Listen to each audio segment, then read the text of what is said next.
Nous sommes aujourd'hui à la fête de Saint Jean-Marie Vianney, qui est ici, juste derrière moi, et dont le souci a été toute sa vie de faire connaître le Christ qui sauve, le Christ qui libère, le Christ qui donne la vie,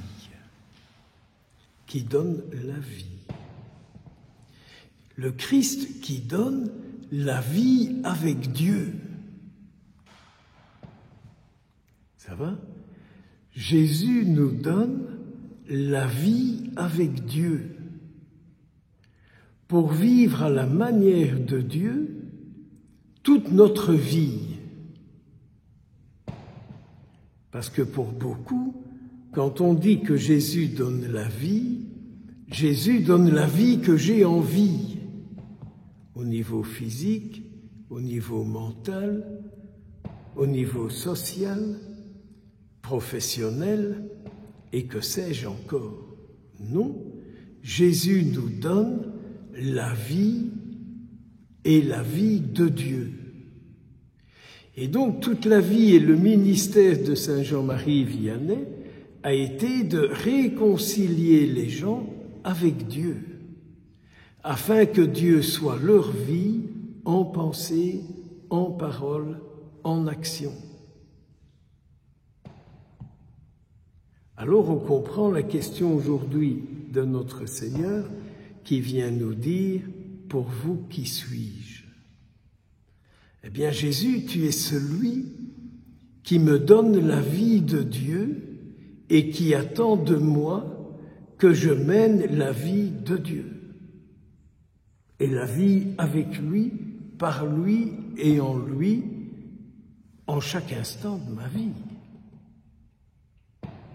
Avons-nous bien conscience de cela quand il dit « Pour vous, qui suis-je » Alors il y a cette parole terrible de Jésus qui dit à Pierre « Ah, mais toi, tu seras le patron de l'Église. »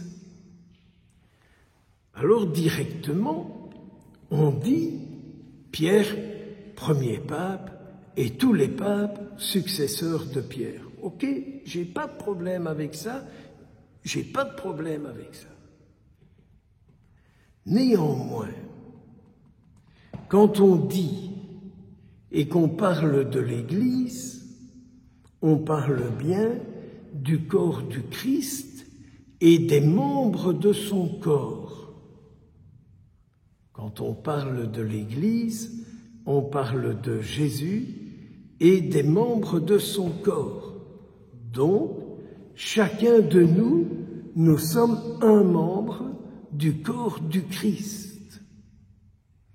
Et si nous sommes un membre du corps du Christ, j'ai déjà dit ça, Jésus veut sauver chacun des membres de son corps.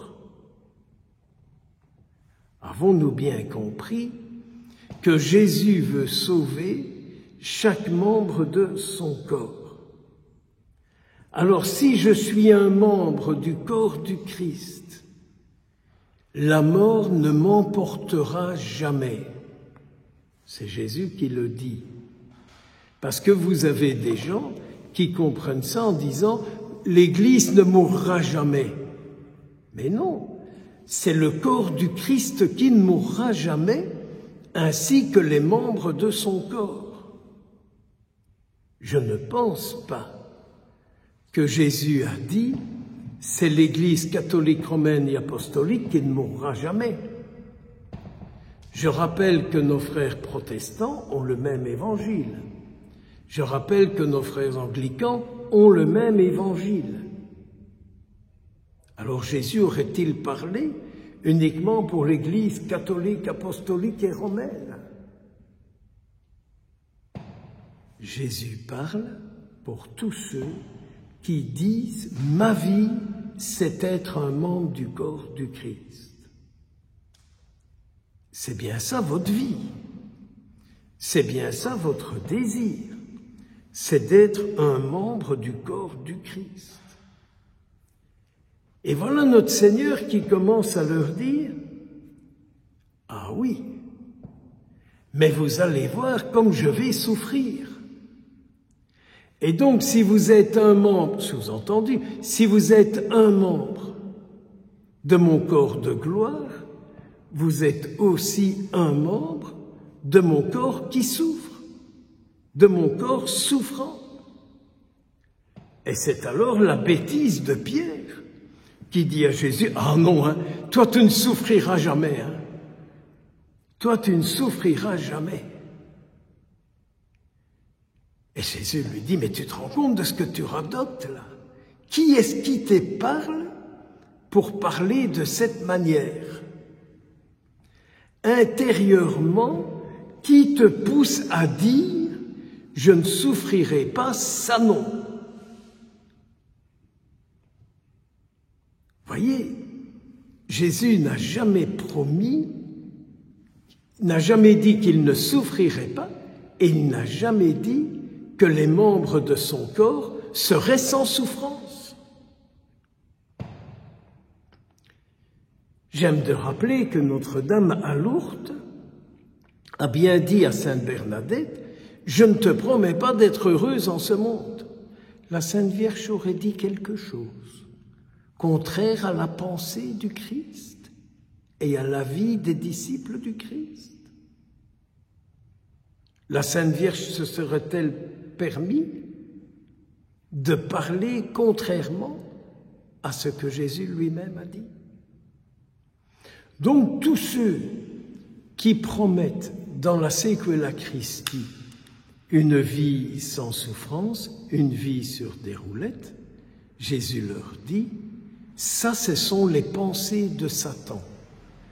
Et Vlan ramasse sur le coin de la cafetière. Hein.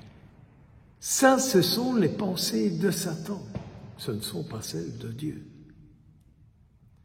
Alors quand on voit que Saint Jean-Marie a voulu réconcilier toute sa vie les gens avec Dieu pour qu'ils vivent la vie de Dieu, on comprend le nombre de fois qu'il a été attaqué, comme il le disait, par le grappin.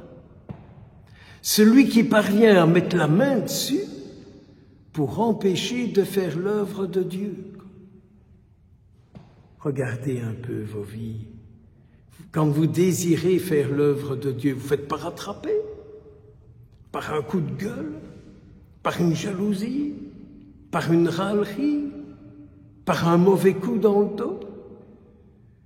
Chaque fois que vous voulez faire l'œuvre de Dieu, c'est différent que quand on ramasse un sale coup et que ça m'atteint moi. Les sales coups du malin, c'est l'attaque contre le Christ œuvrant à travers quelqu'un. Le malin empêche Jésus d'œuvrer à travers les membres de son corps. Avons-nous bien compris? Voilà comment le malin travaille. Il empêche les membres de son corps de faire son œuvre. Saint Jean-Marie Vianney, tout homme de Dieu, pouvait voir à travers la grille, les 3 grilles du confessionnal, car je rappelle qu'il y a normalement 3 grilles à un confessionnal. Vous pouvez compter, elles n'y sont plus ici. À travers les 3 grilles, était capable de voir quel était l'esprit qui animait les gens. Et donc on comprend que le mauvais esprit l'a autant attaqué, l'a autant fait souffrir, que de mal on n'a pas dit sur lui, que de mal on n'a pas cherché à lui faire. Vous avouerez que ce que le malin ne supporte pas, c'est que Dieu soit présent dans le monde. Il trouve tous les trucs pour empêcher Dieu à être là, à parler et à agir. Même dans les prêtres. Quand nous cherchons à avoir un discours qui plaît aux gens et qui leur convient, c'est le malin ou l'Esprit Saint qui parle en nous? Est-ce que c'est le malin ou l'Esprit Saint qui parle en moi quand je cherche à dire des choses qui vous plaisent, qui vous rejoignent, qui vous sont agréables? L'Esprit Saint agit en moi lorsque je vous aide à démasquer à quel esprit votre vie est liée. Que Saint Jean-Marie intercède pour nous, qu'il intercède pour tous les prêtres et qu'il nous garde attachés à Jésus en toutes circonstances, les plus heureuses comme les plus douloureuses, étant donné que le disciple n'est pas au-dessus de son maître. Amen.